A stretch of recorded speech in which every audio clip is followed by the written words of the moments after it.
How is it possible to absorb all the free YouTube content out here?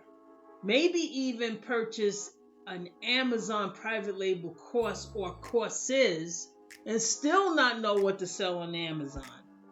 Hey, this is Rochelle and welcome to Multiple Passive Streams of Income. This is going to be a longer video because I have some new additional information to share about some recent updates, so please watch this video to the end. Now, I think we can all agree that the biggest hurdle as a beginner is learning how to select and qualify a product to sell on Amazon. I have a video on this channel already that shows you one of my favorite product research techniques. So it's going to show you how to find a product, how I qualify the product, how I differentiate a product. And this is an actual product and not a hypothetical example. I also have a supplemental course that's brand new that's dedicated to product research and product selection. And it's going to show you 10 complete examples of how I do this process. I'm going to show you how I find products, how I determine the margins and estimate the shipping costs, which is some of the necessary metrics needed to qualify your product ideas. I'm going to show you examples of differentiation so you can learn how to look at products and how to make them different. It's called the Over-the-Shoulder Amazon Product Research Blueprint, and it's available for a limited time at a low introductory price. The link is in the description below. Now, I want to focus on differentiation because this is where the chances of success or failure starts. When I first started, I heard YouTubers talk about differentiation, but it just didn't click. I mean, I think it was because I thought I had to come up with some gigantic improvement on a product, or I had to think of a product that has yet to be invented. So I really struggled. So before I got a coach, I thought bundling would do the trick. And bundling can be a viable part of a strategy. But my bundling was similar to other bundles for the same product, and it didn't make my product stand out. Then I thought, well, let me source a product over in Australia because the market is young, and hopefully with less competition, that probably is the better way to go. But the combination of less demand in Australia and selecting a product with little to no demand in Australia led to my product's demise. So as you can see from my journey, I knew I needed to differentiate, but I didn't execute it correctly. So let's take a deep dive into differentiation. Let's start with more complicated differentiation and move to easier differentiation. So a complicated example of differentiation is WEATHERTECH. And you probably heard of this company. They make a lot of custom fit car accessories specifically made for the model of the car. So this is a company that improved car mats. Your usual car mat on the market isn't fitted for a specific car model, and most times your car rugs still get stained with those type of car mats because they slide and liquid spill off of them onto the car rug.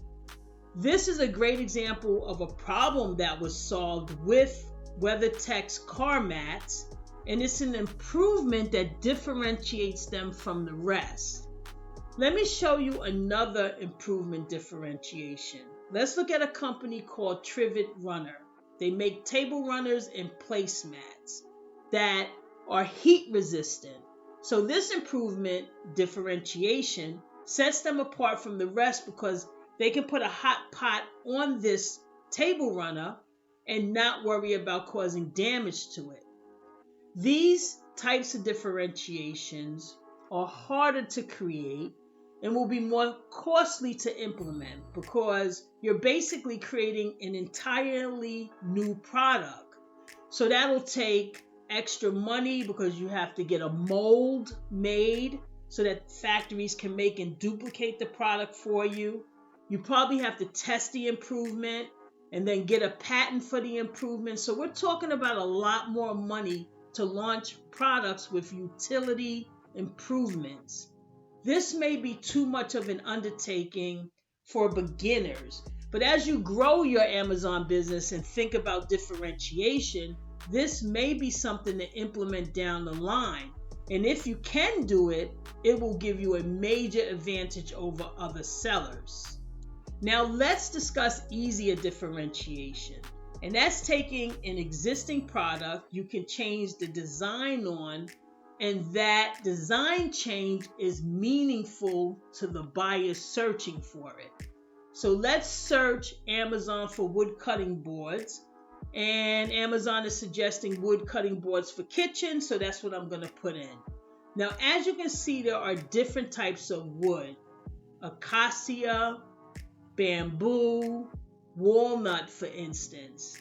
The wood differentiation wouldn't be a differentiation angle I would try, because there are many of these different wood cutting boards on page 1.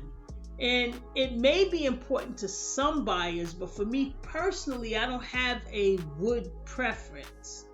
The next noticeable differentiation is multiple cutting boards versus one single cutting board. And that's cool, but there's multiple choices of that on page 1. So buyers will probably just look for the cheapest, possibly the one with the most reviews, and that's pretty much how they're making their selections, I believe. So again, this is another differentiation that wouldn't make your product stand out. Let's look at this personalized cutting board on page 1. Now, that's cool because that can be used as a wedding gift. So that's a good differentiation if you have a way to do this differentiation and you can think of a unique and different design. Here's another cutting board that has implemented drawers with lids, and it looks like they're bundling it with graters as an added bonus. So this is a great example of utility improvement and bundling being used for differentiation. Here's another neat idea: a wooden cutting board with 6 color-coded flexible cutting mats with food icons to distinguish each cutting mat. Here's an example of a bundle with utility. This product took 2 existing products, the wood cutting board and the color-coded flexible plastic cutting mats, and put them together and made the wood cutting board so that the color-coded cutting mats can be stored inside of the wooden cutting board. And the wooden cutting board is grooved on the top so the plastic cutting mats fit and won't slide off the wooden cutting board. It also looks like they made the cutting mats thicker, so this was a well thought out and well executed product. Let's see an easier differentiation of this product. Here's a cutting board that is focusing on gifts for moms who love to cook. Now, of course, the target market has less demand because people searching wood cutting boards are not looking for this product. But this is a great gift for moms who love cooking.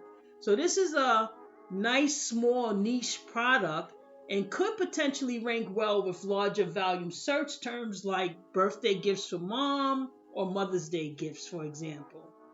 Check out the heart-shaped cutout and the meaningful words that make this product different and desirable. A seemingly boring product like a cutting board, and as you can see, there's many innovative ways that sellers have made meaningful differentiation to it. This can be accomplished with millions of products, so if you think Amazon is saturated, it is not. It's saturated with products with no differentiation and sellers that don't know how to effectively use Amazon PPC. By creating differentiated products, you will never run out of products to sell on Amazon. If you can teach yourself how to do this, and it's definitely time consuming, it's not unheard of for beginners to take a month or more of deep and extended thought to develop a uniquely differentiated product. But when you accomplish this, you will see the rewards from your efforts. Before I get out of here, I wanted to discuss some new considerations to think about for your Amazon business. Helium 10 has added Australia as a marketplace to their software. So now you have better data if you decide you want to sell on Amazon Australia. The link for Helium 10 is in the description below. Amazon Australia, which is amazon.com.au, is gradually increasing market share. eBay is the big dog in Australia now, but it's probably a sure bet that Amazon will chip away at eBay's dominance and overtake them eventually. This may be a viable way to start your Amazon journey. The pros are that it's a less competitive marketplace, so you can enter the market in its toddler stage and grow as it grows, but the cons are that it's less demand overall, so you'll have to dial down your expectations because Amazon Australia doesn't have the same demand as Amazon USA. Amazon Australia doesn't need anything complicated to sell in it. You can sell in Australia without any additional business or tax formations to start. You only need to form a business and tax structure once you accomplish $75,000 worth of sales. Now, please double check this amount because I'm giving information that I received 2 years ago. And you only have to obtain a wallet as a go-between Amazon and the Aussie dollar. And this is easy to do. It's like opening up a bank account and then attaching your Aussie Seller Central account and your US bank account to it. I use Hyperwallet for this function. Another new Amazon change that I learned this week is the way Amazon is showing total reviews. Now, before this change, sellers who sold a product in multiple marketplaces were able to bring their total review count to all the marketplaces. So, as an example, let's say you had 10,000 reviews in the US. Let's say 9,985 reviews were received in the US and 15 reviews were received in Canada. So selling your product in both marketplaces, it would show as 10,000 reviews in each marketplace. So the change now is that they are only going to show the reviews that were established in the marketplace. So moving forward, your product in the US would show 9,085 reviews and your product in Canada would only show 15 reviews. So this is basically leveling out the playing field for beginning sellers. Lastly, if you need Amazon private label continuing education or an inexpensive full Amazon FBA course, if you need a product selection session or maybe even coaching, please check out AOE. The link is in the description below.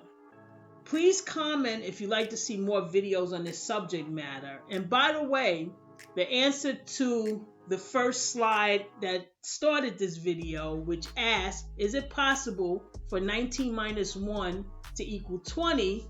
Well, the answer is yes to that question, but how?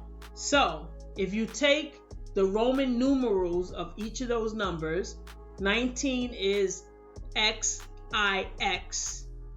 1 is I, and 20 is XX. So if you remove the I from XIX, you get XX, which equals 20 according to Roman numerals.